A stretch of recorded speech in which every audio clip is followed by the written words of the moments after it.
Incidentally, I want to congratulate you for this class.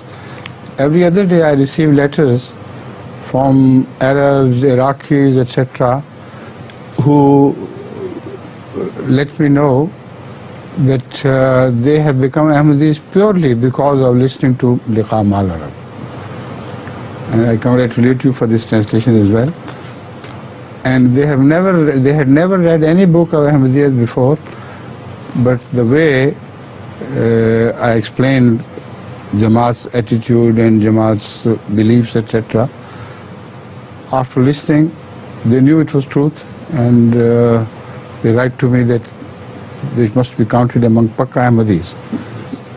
And the honesty of purpose is evident that they're paying chanda immediately. Amazingly, I'm surprised. They are forward in their chanda.